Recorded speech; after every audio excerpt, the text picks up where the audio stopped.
Fans can become so emotionally invested in a team that they lose perspective and behave inappropriately.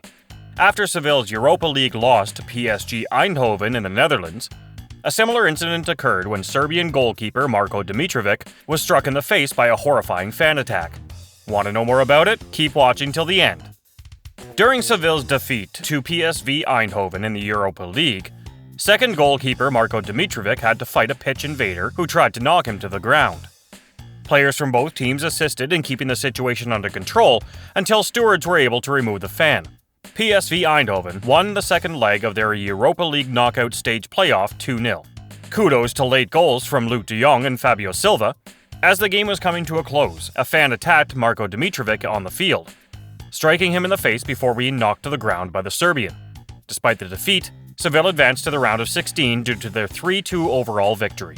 After the match, Dmitrovic addressed the media and said, "He came and pushed me from behind. I've never seen anything like it. He was probably angry about the result and a bit crazy already. He tried to hit me, and I managed to grab him and wait for security to arrive. It's never nice to see this in football. It shouldn't happen, and from now on, I hope these things are well punished." The keeper continued, "He wanted to hurt me. It's a shame something like this happens in the football field. UEFA must intervene. I'll keep my mouth shut so I don't say what I would really like to in that moment." De Jong had scored in the 77th minute against his former team to give PSV hope of a late comeback. 7 minutes later, he nearly scored again but was called for offside. 5 minutes into stoppage time, replacement Silva added a second goal following the Dmitrovic incident, but the Dutch team was unable to complete a remarkable comeback. Seville brushed off a late threat to advance in a competition they have won more times than any other team. They collectively won 6 UEFA Cup and Europa League titles, the most recent in 2020.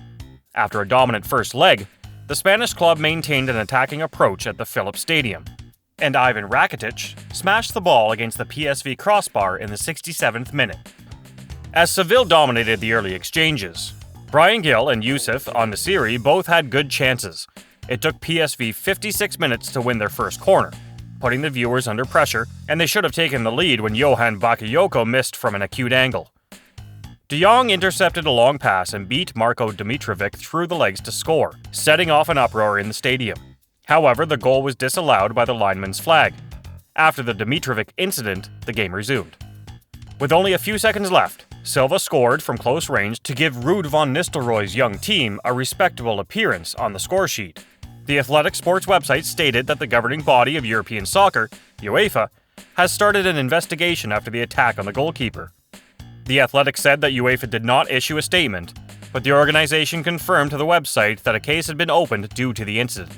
After the incident, Dmitrovic, who had a red bruise on his neck, urged UEFA to step in. Was the attacker punished for his actions? Let's take a look.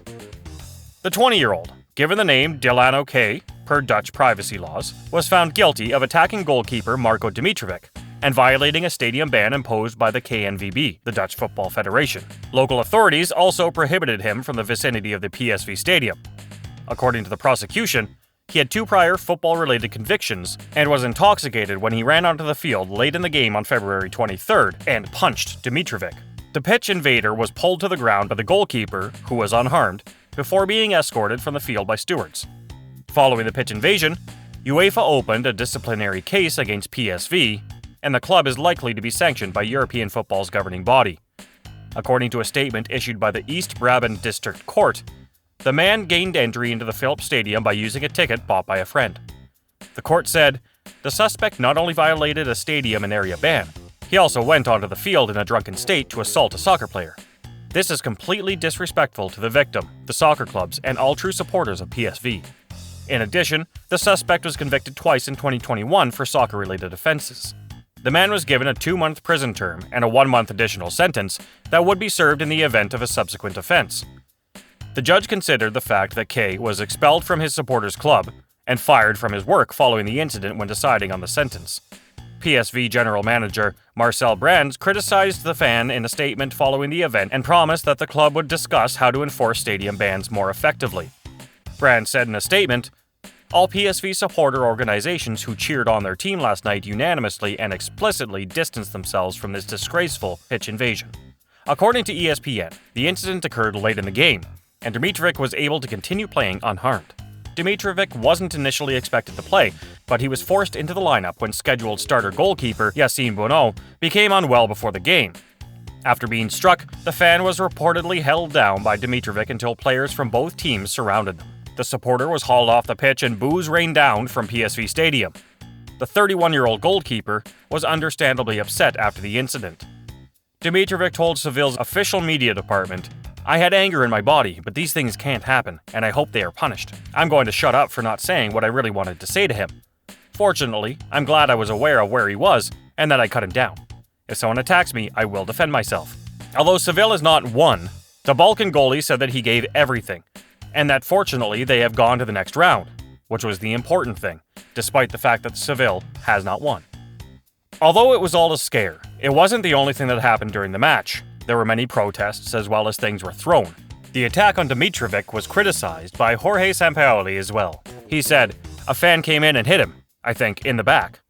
There are things I don't understand, how the referee didn't take other measures because if that is accepted, anything can happen from now on." He added in this regard that the fan thing generated more tension in a game that they did not deserve to lose because Seville played a fair game and was better than the result that was given. The end was not expected by the rival team. They did nothing to get ahead because Seville was extremely superior. It was the most recent in a thread of pitch invasions that has reignited concerns about player safety. The Global Players Union, FIFPro, issued a statement urging fan groups, clubs, and competition organizers to take greater responsibility for safe working conditions. According to the statement, players are vulnerable when surrounded by thousands of supporters, and the increase of attacks shows a lack of protection and safeguards as much as they indicate a systematic problem of violence and abusive behavior in stadiums. Football fans invading the pitch is nothing new, but they'll surely regret their decision after receiving police sanctions as well as probable bans from certain grounds, or even all playing fields, for however long it deems fit. Dmitrovic was fortunate to survive the attack. However, we cannot be certain that this good fortune will always befall everyone. It's important for fans to never forget that they owe it to their teams to show them support in a positive and decent way. That's all we've got for today, guys. We hope you enjoyed it. Thanks for hanging in there till the end. We'll see you in the next video.